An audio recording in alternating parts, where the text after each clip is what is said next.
Bismillahirrahmanirrahim. Assalamualaikum warahmatullahi ta'ala wabarakatuh. Alhamdulillah, pemirsa channel YouTube MCT Malang Raya, kembali lagi bersama kami dalam playlist kajian kisah sahabat Nabi Muhammad Sallallahu Alaihi Wasallam. Kalau di video-video sebelumnya, lebih tepatnya satu video sebelum kita tayang ini, kita masih membahas bagaimana perjuangan sahabat Salman Al-Farisi untuk menemukan jati diri dan Tuhannya, kemudian sehingga beliau bertemu dengan baginda Nabi Muhammad Shallallahu Alaihi Wasallam, dan kisah beliau dengan baginda Nabi Muhammad Shallallahu Alaihi Wasallam seperti apa.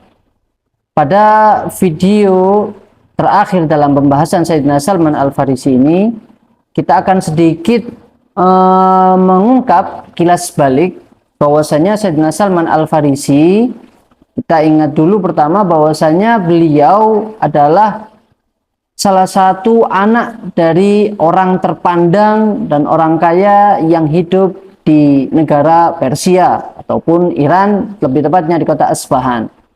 Beliau bahkan saking dekatnya dengan Nabi Muhammad SAW, dan beliau meninggalkan jauh keluarganya di negeri Iran, datang ke negeri Arab Saudi, lebih tepatnya ke kota Madinah, meninggalkan keluarganya, meninggalkan orang tuanya demi untuk lebih dekat dan mempelajari Islam, masuk ke agama Islam, dekat dengan baginda Nabi Muhammad SAW. Atas dedikasinya tersebut, Rasulullah SAW memberikan julukan kepada beliau Salman minna ahlul bait. Dawuhnya, sabdanya baginda Rasulullah SAW, Salman Al-Farisi adalah anggota bagian dari kami, bagian dari keluarga Ahlul Bait, keluarga baginda Nabi Muhammad SAW. Maka dari itu kita sering mendengar bahwasanya Salman Al-Farisi ini sebetulnya bin siapa, anaknya siapa. Karena kebanyakan dari sahabat kita sering mendengar Abdullah bin Abi Quhafa, ya namanya Sayyidina Abu Bakar, Umar bin Khattab, Ali bin Abi Thalib, Utsman bin Affan.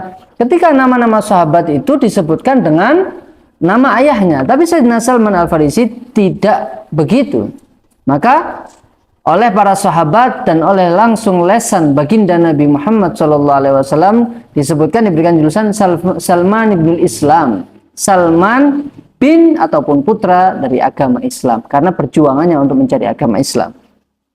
Namun sebetulnya jika kita kembali kepada kitab-kitab sejarah, kita bisa lihat di dalam kitab Syiar A'lamun Nubala karya Imam Az-Zahabi, di situ disebutkan bahwasannya kita bisa melihat bahwa Salman adalah putra dari Mabih bin Budikhshan bin Mursalan bin Bahbuzwan, dan nama-nama dari Persia.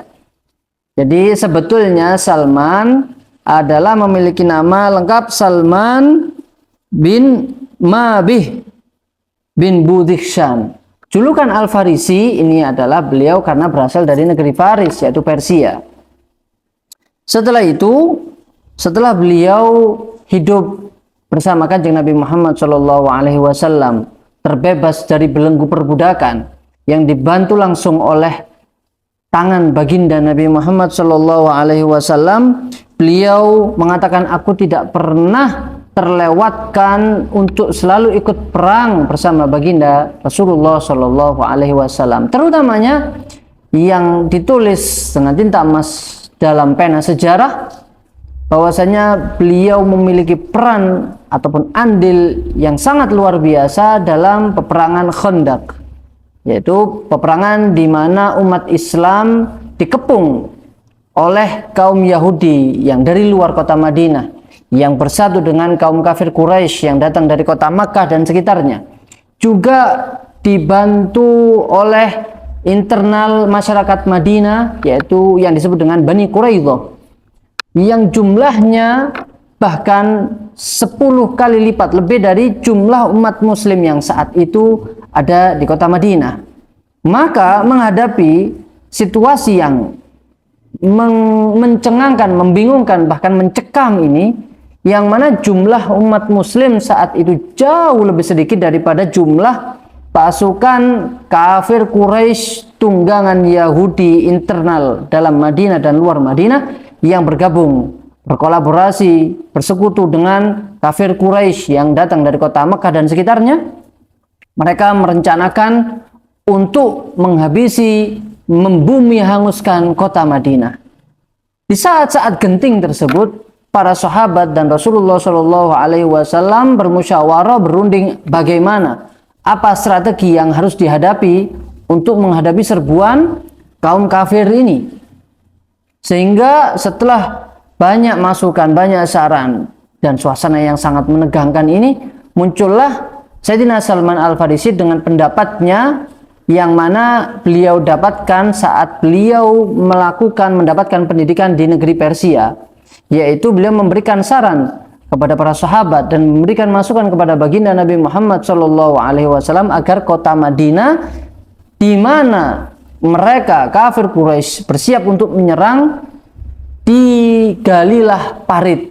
Maka perang ini disebut dengan Ma'arakatul Khandaq, yaitu peperangan parit, yang mana kota Madinah, perbatasan kota Madinah digali parit yang dalam sehingga kaum kafir Quraisy tidak bisa masuk dengan melenggang begitu dengan santai masuk ke dalam kota Madinah, melenggang dengan santai masuk ke kota Madinah untuk menyerbu masyarakat kaum muslimin yang ada di kota Madinah, karena mereka harus melewati dan masuk ke dalam parit yang dalam yang langsung digali oleh para sahabat dan langsung digali oleh tangan mulia Kanjeng Nabi Muhammad Shallallahu Alaihi Wasallam.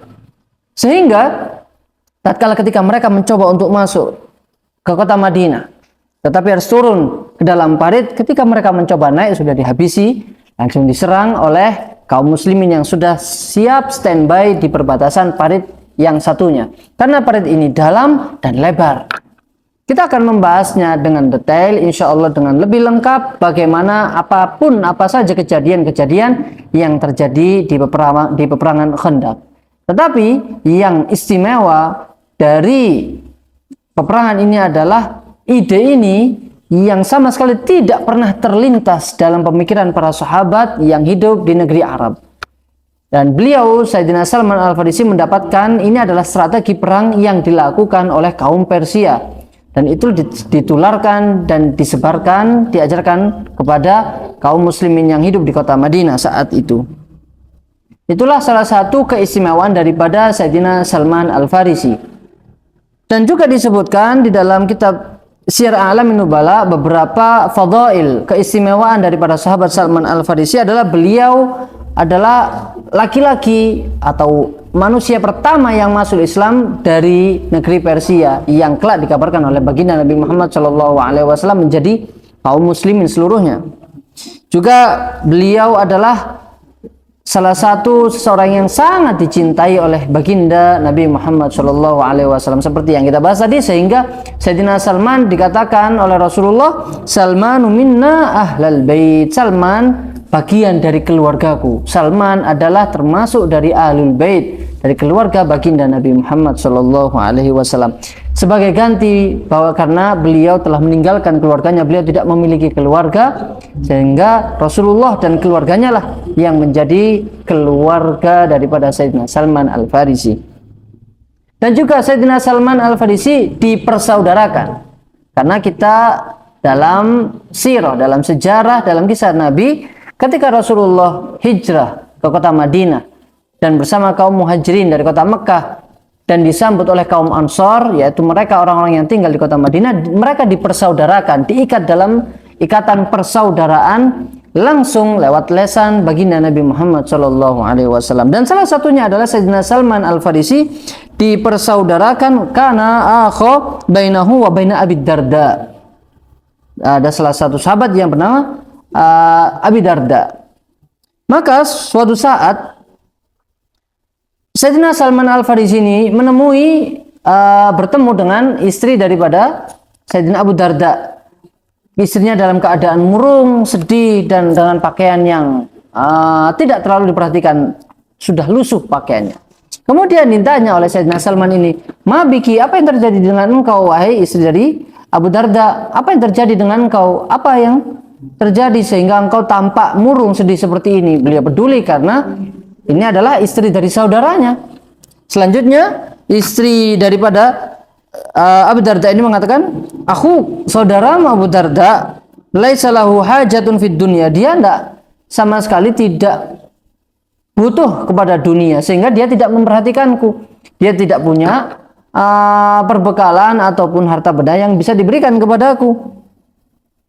Selanjutnya faja'a Abu Darda fasana lahu ta'man. Kemudian beberapa saat setelahnya datang Abu Darda membuatkan makanan untuk Salman Al-Farisi dan menyuguhkan kepada Salman Al-Farisi. Faqala qul, makanlah, fa inni shaim, karena saya puasa, kata Abu Darda. Dijawab oleh Sayyidina Salman, ma ana bi aklin hatta ta'kul. Enggak, saya tidak akan makan kecuali engkau juga makan. Setelah itu fa'akal, kemudian beliau berdua ini makan. Itu akhlak, ya. Salah satu saudaranya tidak mau makan sehingga saudaranya yang lain bersama-sama makan dalam satu piring dalam satu waktu yang bersamaan. Falamma kana lail dhahaba Abu Darda yaqum faqala nam. Abu Darda kemudian ketika malam datang, Abu Darda mengatakan kepada Salman Al-Farisi, tidurlah. Kemudian tidur, kemudian setelah tidur, kemudian bangun di pertengahan malam untuk melakukan qiyamul lail. Setelah itu, Salman Al-Farisi setelah sholat berbincang bersama-sama dengan Abu Darda, memberikan nasihat 4 mata langsung. Fasallaya, setelah beliau berdua ini sholat, faqala lahu Salman, kemudian Salman Al-Farisi berkata kepada Abu Darda saudaranya ini, inna li rabbika 'alaika haqqo. Betul, Tuhanmu memiliki hak, engkau memiliki kewajiban kepada Tuhanmu. Wa li nafsika 'alaika haq. Dirimu juga memiliki hak, engkau juga wajib untuk menjaga dirimu sendiri.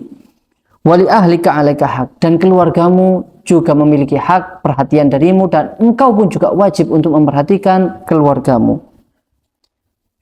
Fa'ati kulladzi haqqin haqqah, maka berikanlah setiap masing-masing itu sesuai porsinya. Berikanlah hak mereka dan tunaikan kewajibanmu kepada masing-masingnya. Fa'atan Nabiya, kemudian setelah memberikan nasihat tersebut, Salman Al-Farisi dan Abu Darda datang kepada Rasulullah. Kemudian Abu Darda menceritakan apa yang dikatakan oleh Salman Al-Farisi. Atas nasihatnya agak sedikit tersinggung, tapi kita lihat bagaimana jawaban daripada baginda Nabi Muhammad SAW. Shadaqa Salman, betul apa yang dikatakan Salman dan lakukanlah. Karena satu saudara dengan yang lainnya saling memberikan nasihat yang baik untuk menyelamatkan dan memberikan jalan petunjuk yang benar. Itulah Sayyidina Salman Al-Farisi. Terakhir, Sayyidina Salman Al-Farisi meninggal seperti disebutkan dalam kitab Syiar A'lamin Nubala. Dalam riwayat yang mu'tamad, beliau meninggal di tahun kisaran 32 Hijriah ataupun tahun 33 Hijriah, yang saat itu umat Islam dipimpin oleh Sayyidina Utsman ibn Affan radhiyallahu anhu warḍah. Dan Sayyidina Salman saat itu ketika di masa pemerintahan Sayyidina Utsman bin Affan menjadi wali, menjadi pemimpin di kota Madain, yang ada di negeri Irak. Beliau kembali ke kota Irak,